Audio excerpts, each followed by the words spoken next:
मुच्यते पूर्णस्य पूर्णमादाय पूर्णमेवावशिष्यते। ओम शांति शांति शांति। शंकरं शंकराचार्यं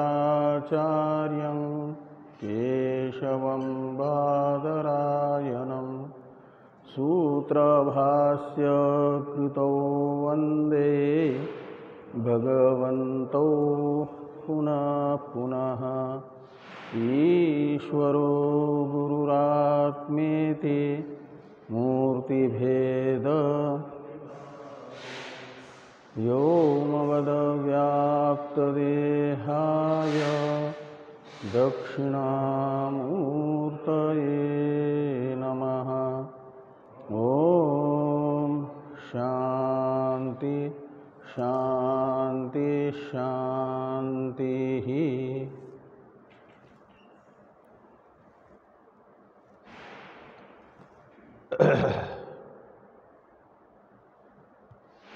ब्रह्म सूत्र के तृतीय अध्याय के द्वितीय पाद के पंचम अधिकरण का विचार हम लोग कर रहे हैं।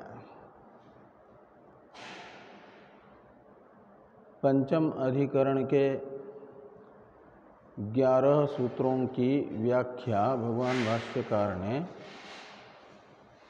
जो भगवान वेद व्यास जी को अभिप्रेत अर्थ था उस अर्थ को बताते हुए कि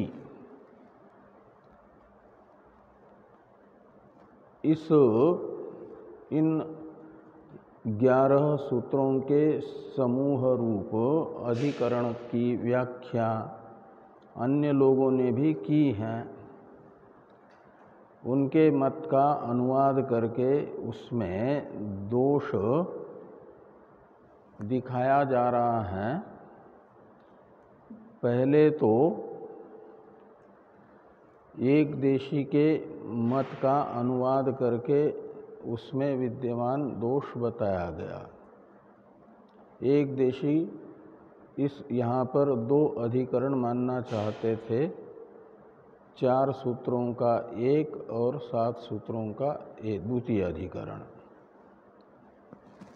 लेकिन 2 अधिकरण मानने की आवश्यकता नहीं है, ये बता करके एक देशी के मत को अयुक्त बताया गया।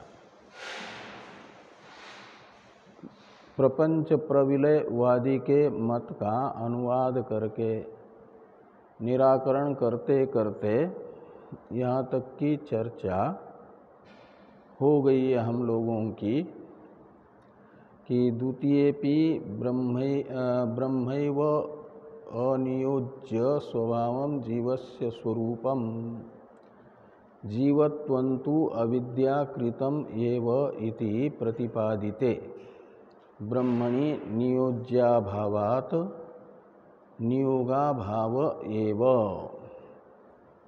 यहाँ तक की चर्चा हम लोग कर चुके हैं। कल विषयाभावात् नियोगाभाव ये दिखाने के बाद नियोज्याभाव से भी वेदांत में नियोगाभाव सिद्ध होता है, ये बताया जा रहा था। उसमें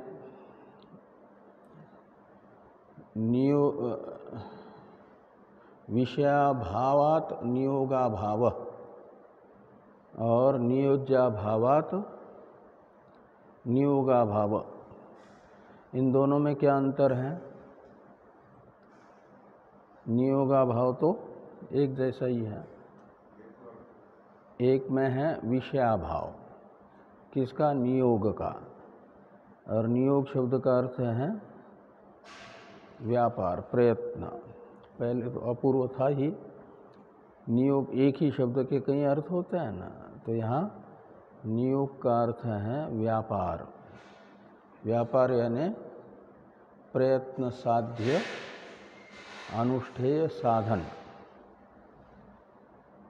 ये नियोग है, साधन, तो इसका साधन अनुकूल व्यापार, ये नियोग का अर्थ निकलेगा। तो साधन अनुकूल व्यापार एक क्रिया है, क्रिया सविषय हुआ करती है और सकर्तृक हुआ करती है। क्रिया बिना विषय के नहीं होगी और बिना कर्ता के नहीं होगी। तो पहले बताया क्रिया का विषयाभाव होने से नियोग शब्दित क्रिया का अभाव। यदि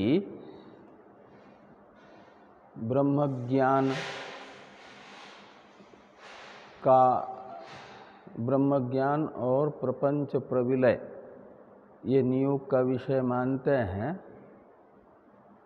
तो दोनों पक्ष में दोष बताया गया। न तो ब्रह्मज्ञान नियोग का विषय हो सकता है, यानी पुरुष प्रयत्न का विषय हो सकता है, और न तो पुरुष प्रयत्न का विषय अलग से प्रपंच प्रविलय हो सकता है। क्योंकि वेदांत के द्वारा वेदांत के तात्पर्य विषयभूत ब्रह्मात्मत्व का ज्ञापन होते ही उत्तम अधिकारी को अहम ब्रह्मास्मि यह बोध होता है। तो वेदांत मात्र से हुआ, उसके लिए वेदांत से ब्रह्मात्म को जानने के बाद अलग से कोई प्रयत्न नहीं करना पड़ा, इसलिए नियोग का अविषय हुआ, बिना नियोग के ही संपन्न हुआ ना। तो ब्रह्म ज्ञान नियोग का विषय नहीं होगा। और ये उत्पन्न हुआ जो ब्रह्म ज्ञान है, यह अपने उत्पत्ति के साथ ही साथ नाम रूपात्मक द्वैत रूप जो प्रपंच है, जिसे अर्थाध्यास कहा जाता है, उसे निवृत्त करता है, बाधित करता है। उससे अविद्या बाधित हुई, अविद्या का बाध होने से, कारण का बाध होने से कार्य का भी बाध हुआ। तो ये बाध ही यहाँ पर कल्पित प्रपंच का प्रविलय होगा। वह भी हो जाता है बिना प्रयत्न के ही। इसलिए प्रपंच प्रविलय को भी नहीं माना जा सकता नियोग का विषय। यही दो विषय बता रहे थे पूर्व पक्षी, ब्रह्मज्ञान और प्रपंच प्रविलय। ये दोनों भी नियोग के विषय सिद्ध नहीं हुए, तो नियोगाभावात, विषयाभावात नियोगाभाव ये सिद्ध हुआ ना। खाली विषय का अभाव होने मात्र से नियोग का अभाव सिद्ध होता है, ऐसी बात नहीं। अपितु कर्ता का अभाव होने से भी नियोग का अभाव सिद्ध होता है। नियोज्याभावात नियोगाभाव, इससे बताया जा रहा है। तो ये पूछा गया कि नियोज्य जो ब्रह्म है, नियोज्य जो जीव है, ब्रह्म तो नियोज्य हो नहीं सकता। नियोज्य का अर्थ है शास्त्र जिसको अपने द्वारा प्रदर्शित साधन में नियुक्त करे, उसे कहा जाता है नियोज्य, यानी प्रयोज्य, प्रवर्त्य। तो शास्त्र अपने द्वारा प्रदर्शित अनुष्ठेय साधन में जिसको प्रवृत्त करता है, उसे कहा जाएगा नियोज्य। तो नियोज्य कौन होगा? ब्रह्म तो नियोज्य हो नहीं सकता। नियोज्य होता है शास्त्र के द्वारा प्रदर्शित साधन का फलेप्सु। फलेप्सु यानी फल को प्राप्त करना चाहता है जो, उसे कहा जाता है फलेप्सु। और किसके फल को? तो शास्त्र के द्वारा प्रदर्शित साधन के फल को प्राप्त करना चाहता है जो, उसे कहा जाएगा, जिस साधन के फल को वो चाह रहा है उस साधन में शास्त्र के द्वारा नियोज्य ये होगा ना। तो इसके लिए फल प्रेप्सुता होना जरूरी है, और फल प्रेप्सुता जीव में तो हो सकती है, ईश्वर में नहीं, ब्रह्म में नहीं। तो इसलिए ये दो विकल्प किए जाएंगे कि जो नियोज्य है जीव, वह संसार अंतर्भूत है या ब्रह्म रूप है, संसार अंतःपाती है कि ब्रह्म रूप है। तो उसमें से प्रथम पक्ष को यदि प्रपंच प्रविलयवादी स्वीकार करेंगे कि शास्त्र के द्वारा नियोज्य जो जीव हैं वह प्रपंच अंतःपाती है, ये प्रथम विकल्प होगा। और इसे स्वीकार करने पर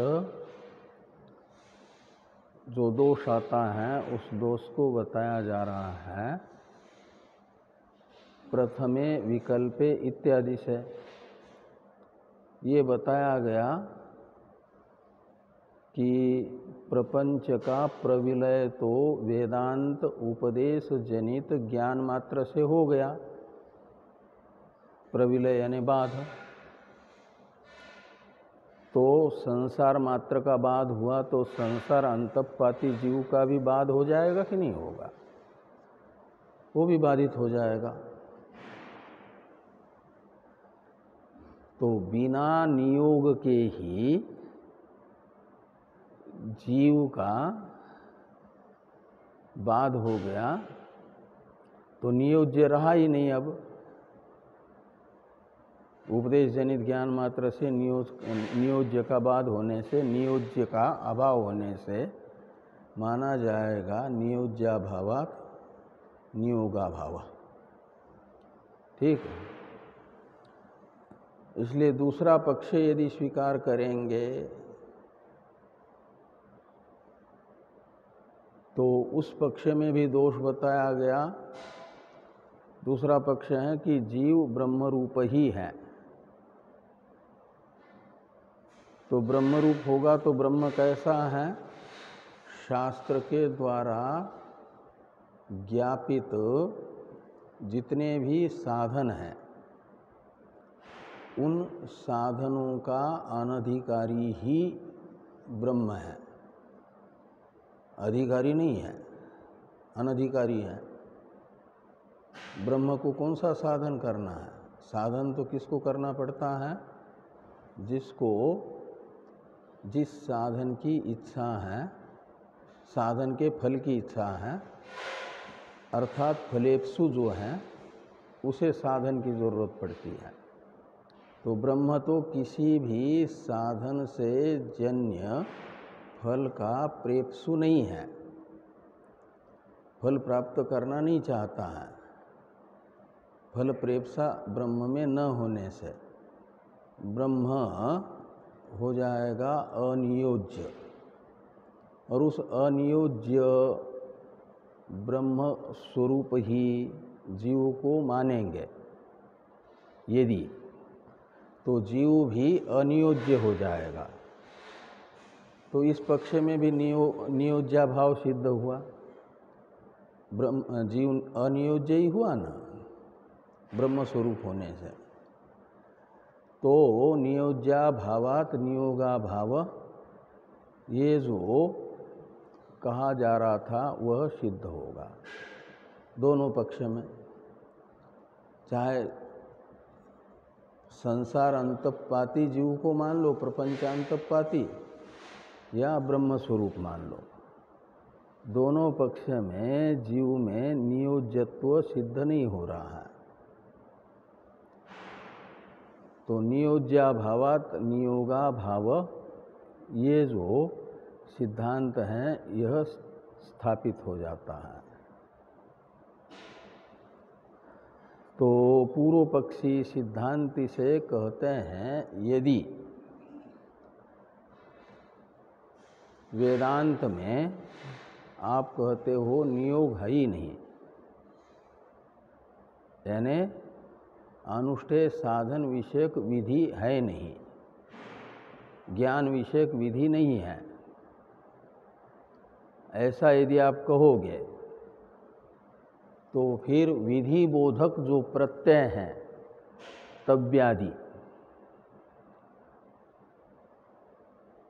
वो ज्ञान के वाचक दृश धात्वादि से आए हुए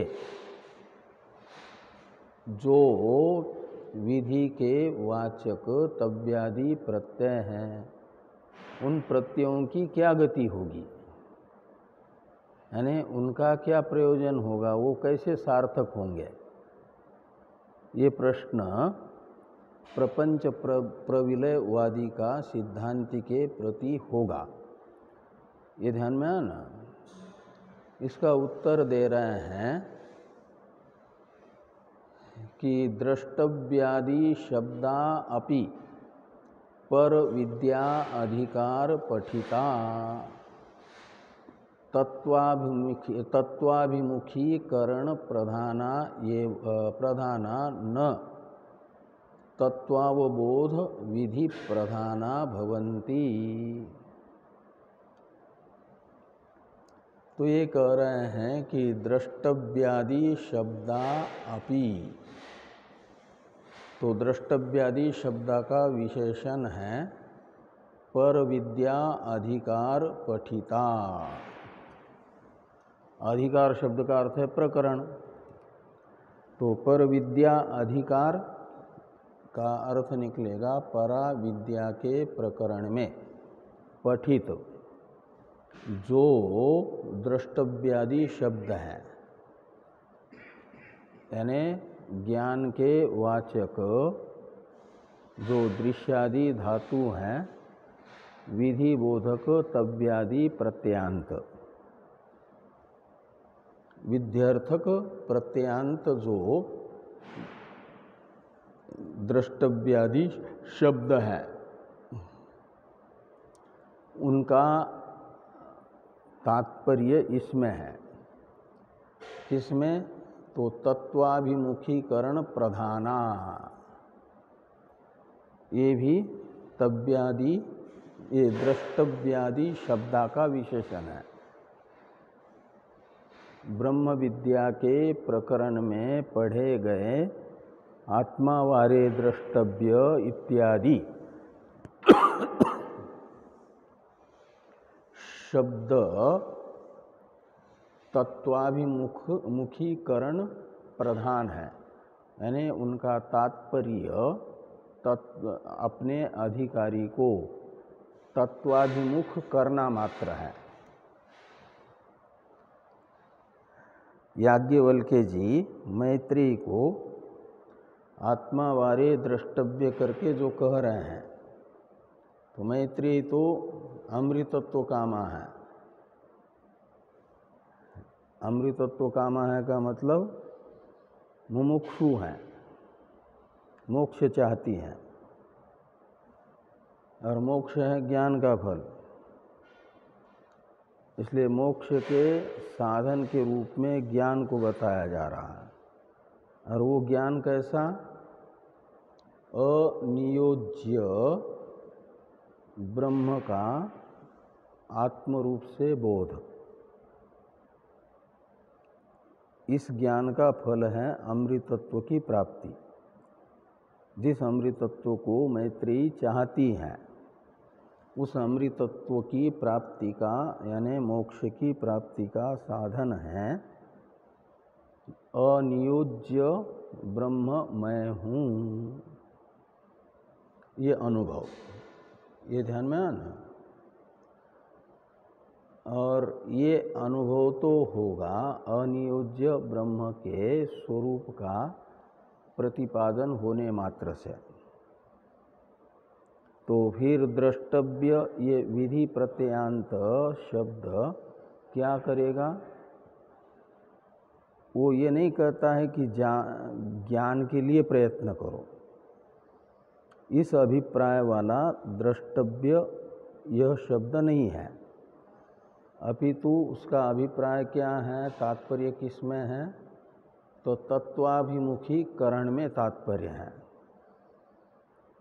प्रधान शब्द तात्पर्य अर्थ में है, यानी प्रधान अर्थ इसका यानी तात्पर्यार्थ तत्वाभिमुखीकरण है। आत्मावारे द्रष्टव्य का अर्थ है आत्माभिमुखी भवितव्यम,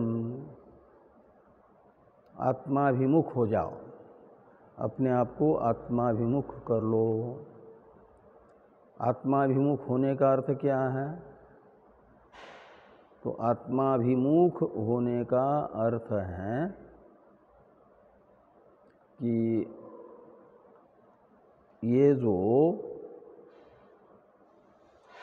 चित्त अनात्माभिमुख है ना, अनादि संसार में असंख्य जन्मों से अनात्मा शरीर आदि को ही मैं के रूप में अनुभव करते करते शरीर आदि का मैं के रूप में संस्कार दृढ़ है। इसलिए वो संस्कार क्या करता है? अशुभ भावना कहो या अनात्मा पंचकोशों का आत्म रूप से संस्कार कहो, वो हमारी अहम वृत्ति को अनायास उस संस्कार का जो विषय होगा, संस्कार का विषय कौन होगा? संस्कार जिस अनुभव से जन्य है उस अनुभव का जो विषय होगा वही संस्कार का विषय बनेगा। तो अनुभव है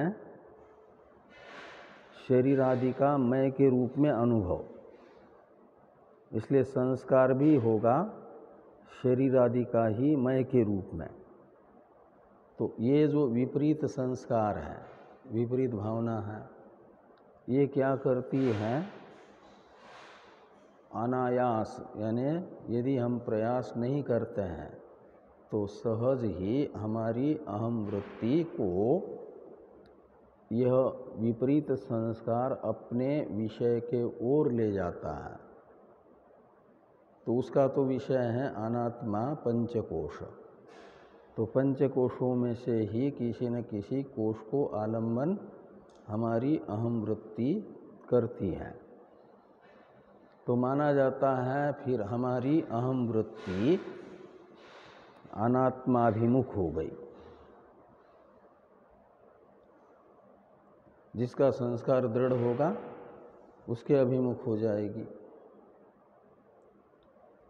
और ऐसा नहीं कि वेदांती हैं यदि तो उसके अंदर ब्रह्म का आत्मरूप से यत्किंचित भी संस्कार नहीं है, ऐसा नहीं है, लेकिन उसकी मात्रा अनात्मा देहादि के मैं के रूप में संस्कार की अपेक्षा न्यून है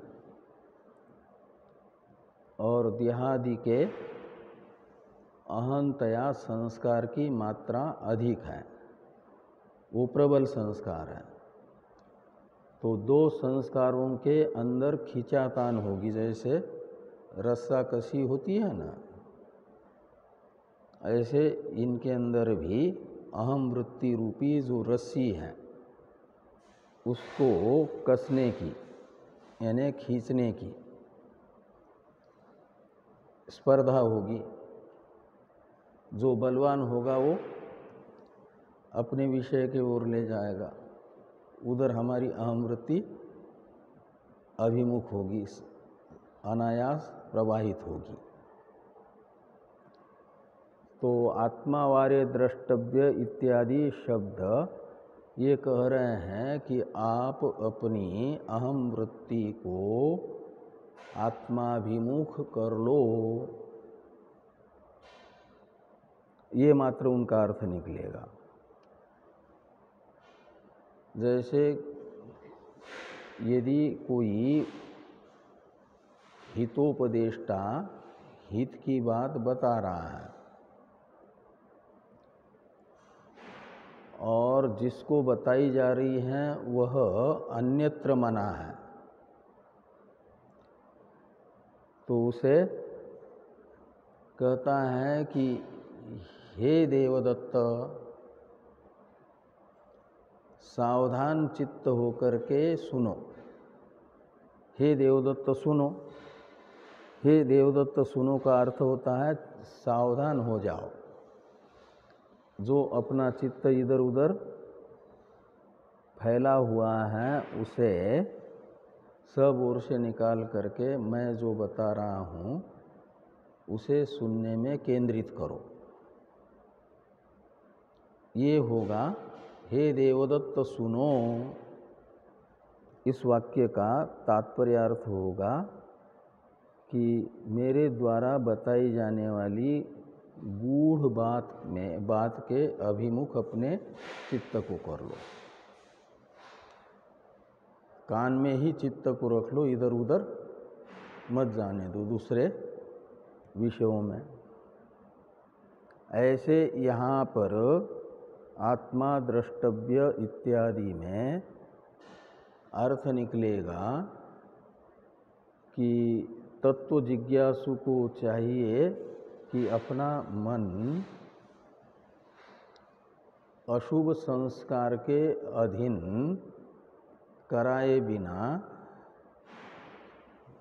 आत्माभिमुख करें।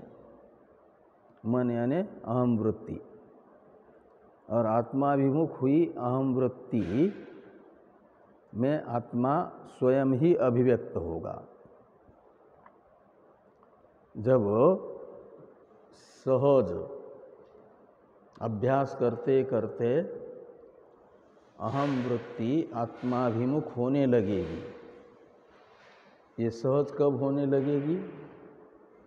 जब आत्मा का ही आत्मरूप से संस्कार प्रबल होगा, अनात्मा देहादि का संस्कार दुर्बल होगा, तो हमारी अहम वृत्ति सहज आत्माभिमुख ही रहेगी। उस समय उस अहम वृत्ति में आत्मा की अभिव्यक्ति होती है। आत्मा स्वयं अनुभव में आता है, वो प्रयत्न से नहीं। प्रयत्न तो केवल अहम वृत्ति को आत्माभिमुख करने तक है, और वो आत्माभिमुख करना होता है मनन निधिध्यासन से, एक प्रकार से। इसलिए ये द्रष्टव्य, श्रोतव्य, मंतव्य, ये जो विधि बोधक प्रत्यय हैं, प्रत्यांत शब्द हैं, इनका तात्पर्यार्थ अहम वृत्ति को आत्माभिमुख करने में है, न कि आत्मावबोध में। ये कह रहे हैं कि द्रष्टव्यादि शब्दा अपि पर विद्याधिकार पठिता तत्वाभिमुखी करण प्रधाना न तत्वावबोध विधि प्रधाना भवन्ति। इसलिए तत्वाभिमुख करण अलग बात है और तत्वावबोध ये अलग पदार्थ है। ये दो अलग अलग पदार्थ हैं। तत्वाभिमुख करण तो व्यापार रूप होने से पुरुष प्रयत्न साध्य होगा, ये ध्यान में है ना। तद विषयक विधि हो सकती है। और तत्वावबोध ये तो ज्ञान होने से ज्ञान विषयक विधि को द्रष्टव्य इत्यादि शब्द नहीं बताते हैं। ये ज्ञान का विधान नहीं करते, ज्ञान विषयक नियोग नहीं है ये। अपितु ज्ञान का सबसे निकटवर्ती साधन जो आत्माभिमुखी करण रूप साधन है, अपने चित्त को आत्माभिमुख करना है। का मतलब सर्वाभ्यंतर जो आत्मा है उसके अभिमुख करना है, अंतर्मुख करना है चित्त को।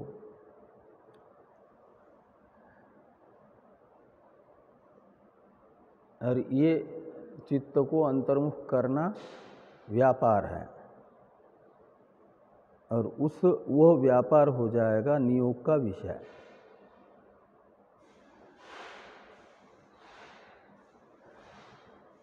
आगे कहते हैं लोकेपी, यानी आत्माभिमुख करण विषयक ही विधि प्रत्यांत द्रष्टव्यादि शब्द होंगे। इसे समझाने के लिए ये लौकिक उदाहरण बताते हैं। लोकेपि इदं पश्य इदं आकर्णय इत्येवं जातीयकेषु निर्देशेषु प्रणिधान मात्रं कुरु इति उच्यते, न साक्षात् ज्ञानम एव कुरु इति। तो इदम पश्य, यह वाक्य इदम अर्थ को जानने के लिए नहीं बता रहा है, अपितु ये कह रहा है इदम पश्य यह वाक्य कि इदम अर्थ में प्रणिधान करो। प्रणिधान है इदम अर्थाभिमुख चित्त को करना, ये प्रणिधान कहलाता है। चित्तस्य एक देश बंधनम धारणा कहलाता है।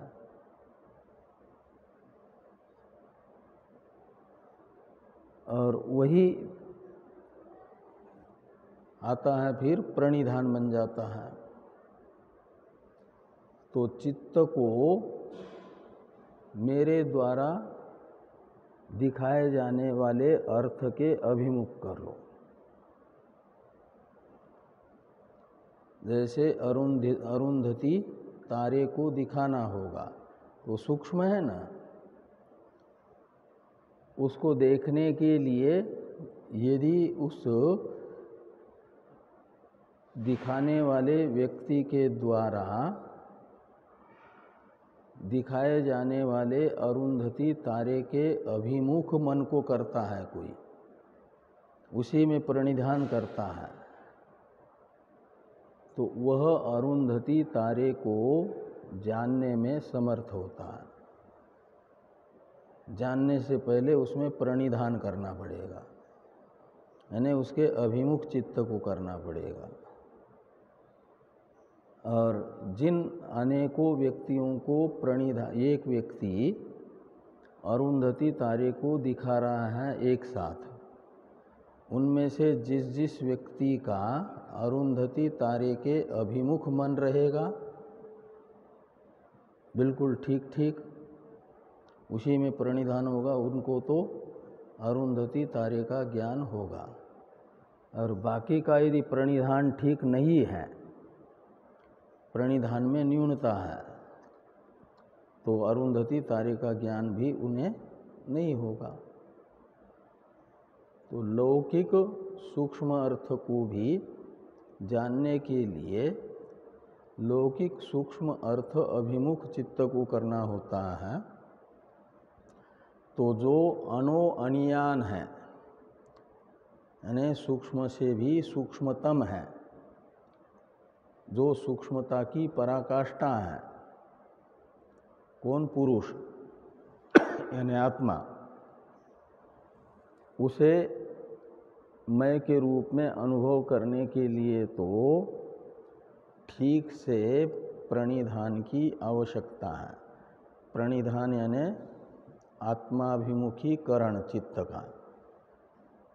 तो ये लोक में भी सूक्ष्म अर्थ को जानने के लिए ये कहा जाता है उपदेष्टा के द्वारा कि इदम पश्य इदम आकर्णय इत्येवं जातीयकेषु निर्देशेषु। यहाँ लोट लकार है ना विधि अर्थ में, कहाँ पर? इदम पश्य, इसमें पश्य में लोट लकार है, लोट और तव्य समानार्थक है न, विधि अर्थ में। और इदम आकर्णय, यहाँ पर भी लोट लकार है, आंगु स्वर पूर्वक कर्ण धातु से। इदम आकर्णय कर्णी धातु है, तो आकर्णय बनता है। तो इत्यादि निर्देशेषु प्रणिधान मात्रम कुरु, प्रणिधान यानी अभिमुखीकरण, ये समझाया जाता है। न साक्षात ज्ञानम एव कुरु इति, यह अभिप्राय नहीं कि सीधे ज्ञान उत्पन्न करो अपने प्रयत्न से, ऐसा उपदेश नहीं किया जाता। तो ज्ञेयाभिमुखस्यापि ज्ञानम कदाचित जायते कदाचित न जायते। तो ये जो ज्ञेयाभिमुख है का मतलब ज्ञेय वस्तु के अभिमुख चित्त हुआ है जिसका, ऐसे कई व्यक्ति हैं, उनमें से सभी को आत्मज्ञान होगा ही होगा, ज्ञेय का ज्ञान होगा ही होगा, ऐसा नहीं। यदि कोई भावी प्रतिबंध है तो ज्ञान नहीं होगा, ज्ञेयाभिमुख होने पर भी ज्ञान नहीं होगा। भावी प्रतिबंध भी रहता है ना। ऋषि वामदेव जी को पूर्व जन्म में क्यों ज्ञान नहीं हो पाया?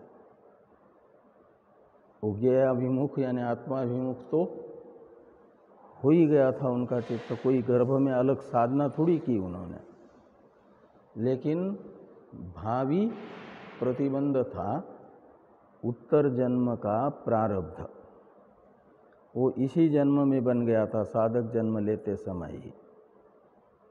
कई बार 2-2, 3-3 जन्म का प्रारब्ध एक साथ बनता है। ये नहीं कि सामान्य व्यक्ति का तो अधिकतर सामान्य व्यक्ति का एक जन्म का ही प्रारब्ध बनता है, फिर वो शरीर छूटते समय आगे वाले जन्म का बनेगा। लेकिन कुछ तीक्ष्ण बुद्धि वाले मेधावी होते हैं, उनका प्रारब्ध 2 जन्म का, 3 जन्म का, 4 जन्म का भी बन सकता है। इसलिए उनको फिर अलग से शरीर छोड़ते समय वो प्रारब्ध बनने की प्रक्रिया से गुजरना नहीं पड़ता। शरीर छूटा, पूर्व निर्धारित जो अवशिष्ट प्रारब्ध था, जो शरीरांतर से भोग्य है, जिस शरीरांतर से भोग्य वो शरीरांतर मिल जाता है। तो ऐसे लोगों में भावी प्रारब्ध रूप, भावी प्रतिबंध रूप जो प्रारब्ध है दूसरे शरीर से भोगने योग्य, वो यदि विद्यमान है तो आत्माभिमुखीकरण होने पर भी इस जन्म में ज्ञान नहीं होगा,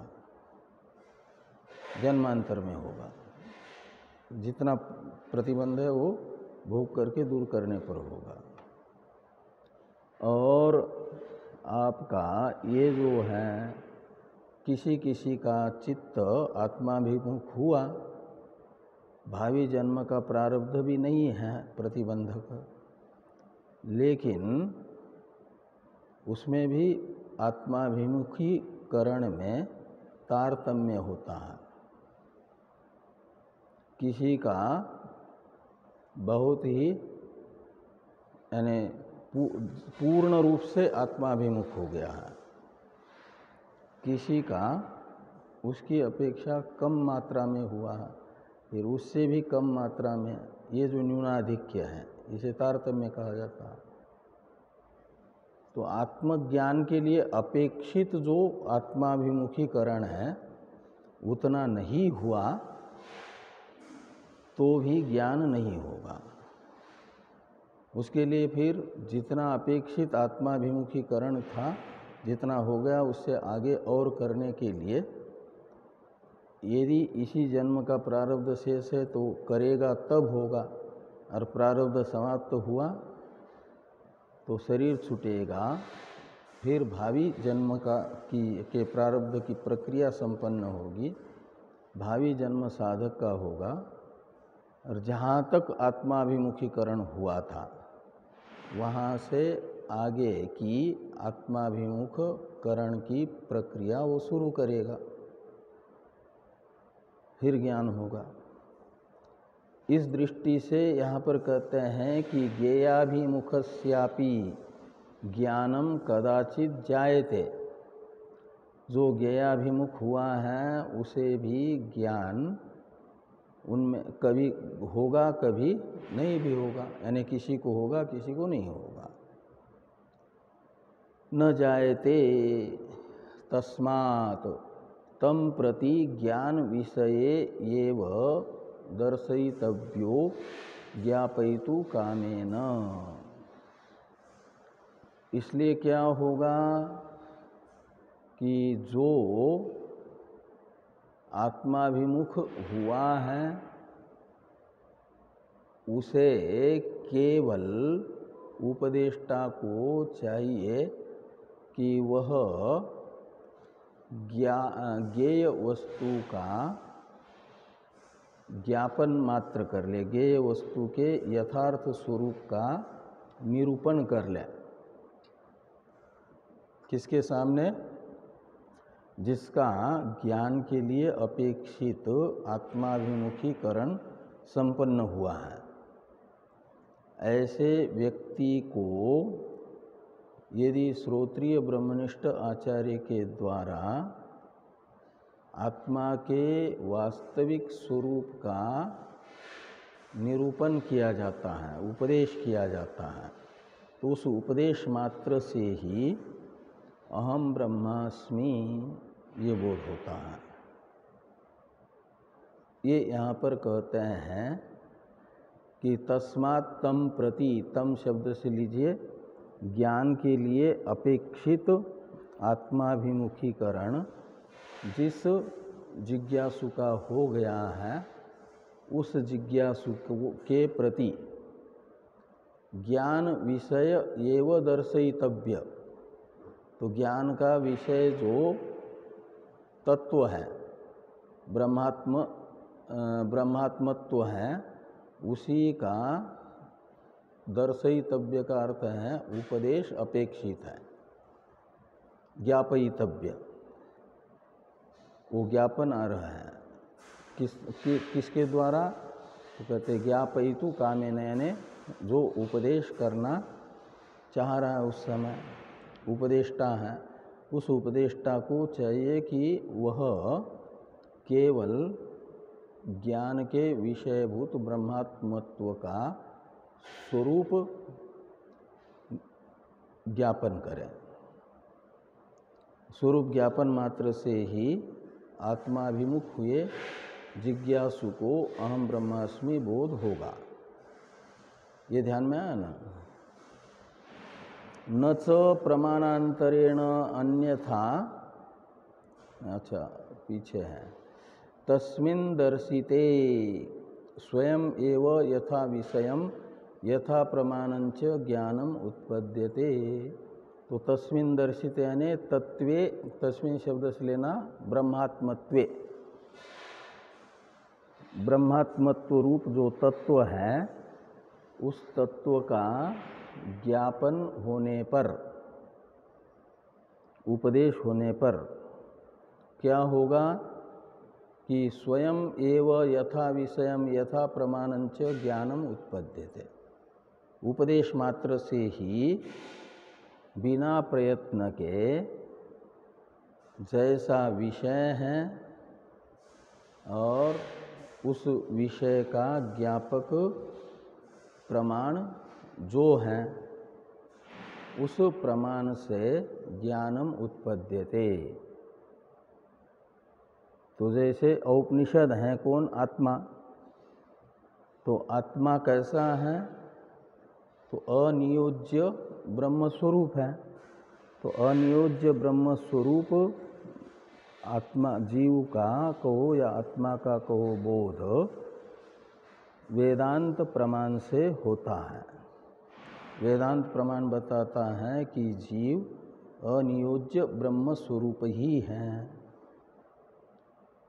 तो यथा विषय में, विषय शब्द का अर्थ हुआ अनियोज्य ब्रह्म स्वरूप जीव,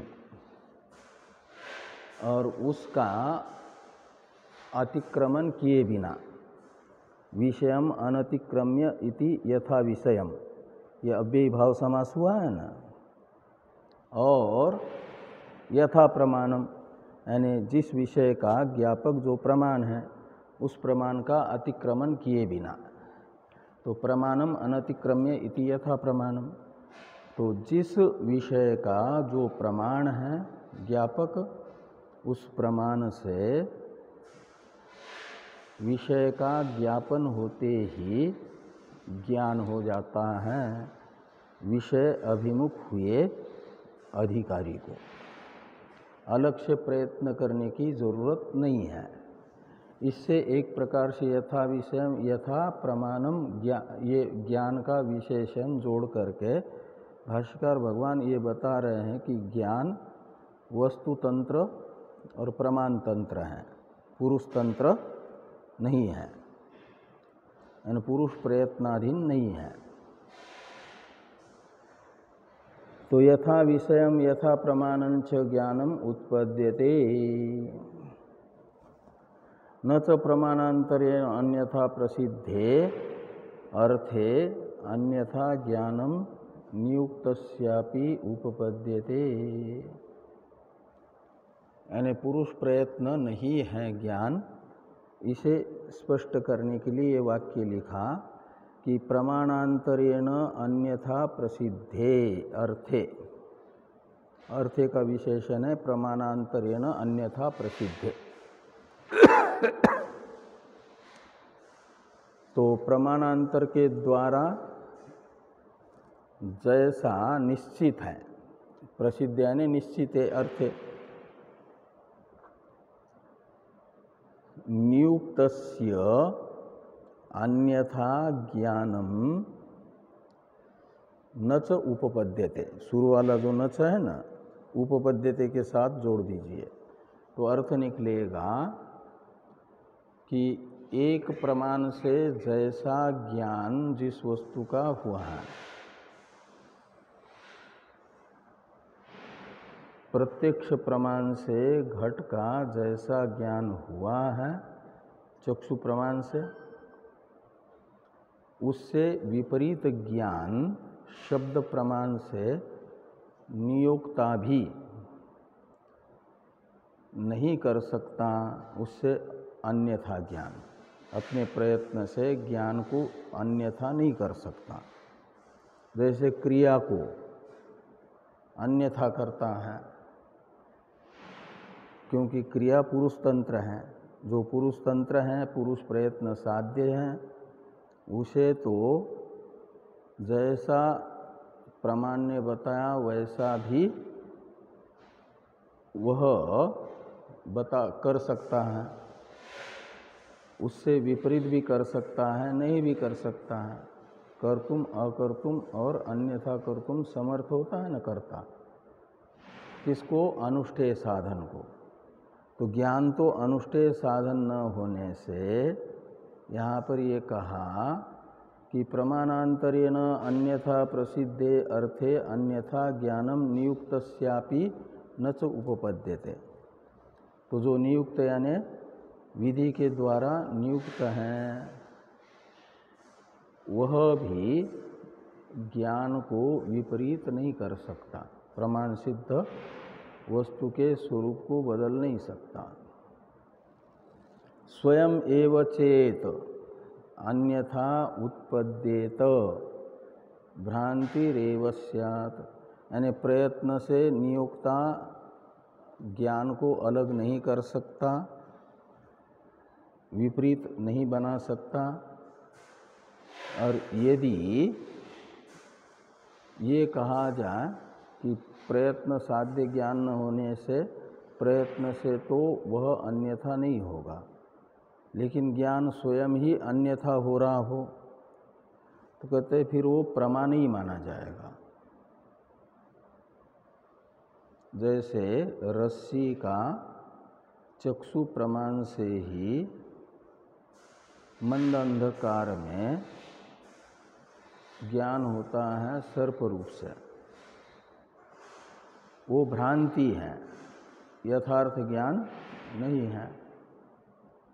ऐसे यदि आत्मा का अनियोज्य ब्रह्म से अतिरिक्त रूप से नियोज्य रूप से ज्ञान होता है तो वह ज्ञान भ्रांति माना जाएगा।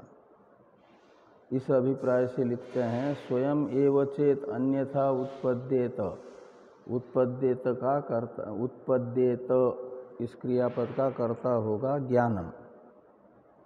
तो ज्ञान यदि पुरुष प्रयत्न से अन्यथा नहीं हो रहा है किंतु स्वयं ही अन्यथा हो रहा है, स्वयं ही अन्यथा उत्पन्न हो रहा है यदि, तो कहते हैं भ्रांतिरेव स्यात्, वो फिर ज्ञान प्रमारूप नहीं होगा, प्रमाणजन्य नहीं माना जाएगा, उसे भ्रम है, वो भ्रांति है, तो सदोष माना जाएगा।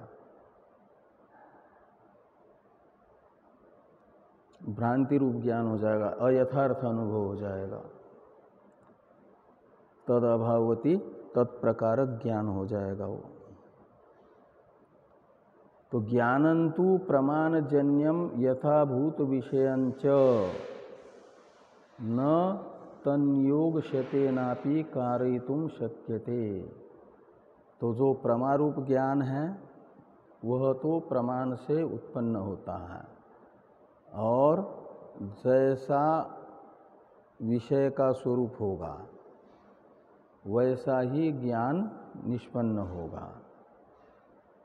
यानी वस्तुतंत्र तथा प्रमाण तंत्र ज्ञान है, उसे सैकड़ों विधि वाक्यों के द्वारा भी अन्यथा उत्पन्न नहीं किया जा सकता। का मतलब पुरुष प्रयत्न साध्य वो नहीं है। न च प्रतिषेधश्यतेनापि वारयितुं शक्यते, और वास्तविक जो ज्ञान है उसका सैकड़ों प्रतिषेध वाक्यों के द्वारा, निषेध वाक्यों के द्वारा निषेध भी नहीं किया जा सकता। इसलिए क्या होगा, यानी प्रमाण सिद्ध जो वस्तु है उस वस्तु का निराकरण भी नहीं हो सकता, यानी बाध भी नहीं हो सकता, क्योंकि वास्तविक विषय है, जो सत्य विषय है उसका बाध सैकड़ों निषेध वाक्यों के द्वारा भी नहीं होगा। और जो मिथ्या होगा, आंद्रित होगा, उसका यथा प्रमाणजन्य ज्ञान से बाध होगा। नहीं तत्पुरुष तंत्रम वस्तुतंत्रम एव ही तत् यानी ज्ञानम। तो ज्ञान जो है पुरुष तंत्र नहीं है, वस्तु तंत्र है। तंत्र शब्द का अर्थ है अधीन। तो पुरुष तंत्र नहीं है का मतलब पुरुषाधीन नहीं है, पुरुष प्रयत्न से निष्पन्न नहीं होता है ज्ञान। तो किससे होता है फिर, कहते वस्तु तंत्रम एव तत् यानी ज्ञानम वस्तु अधीनम एव, जैसा विषय होगा ऐसा ज्ञान होगा प्रमाण से। अतोपि नियोगा भाव, तो इस प्रकार नियोज्य का अभाव होने से, अतः का अर्थ है, तो नियोज्य का अभाव होने से भी नियोग का अभाव हो जाएगा। आगे किंच इत्यादि वाक्य आ रहा है, इसकी चर्चा हम लोग करते हैं कल। ओम पूर्णमदः पूर्णमिदं पूर्णात् पूर्णमुदच्यते पूर्णस्य पूर्णमादाय पूर्णमेवावशिष्यते।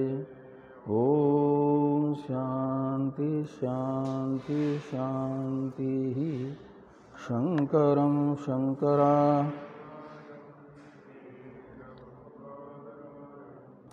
सूत्रभाष्य कृतो वंदे भगवन्तो पुनः पुनः। ईश्वरो गुरुरात्मेति मूर्तिभेद विभागिने व्योमवद्व्याप्तदेहाय दक्षिणामूर्तये नमः। ओम शांति शांति शांति।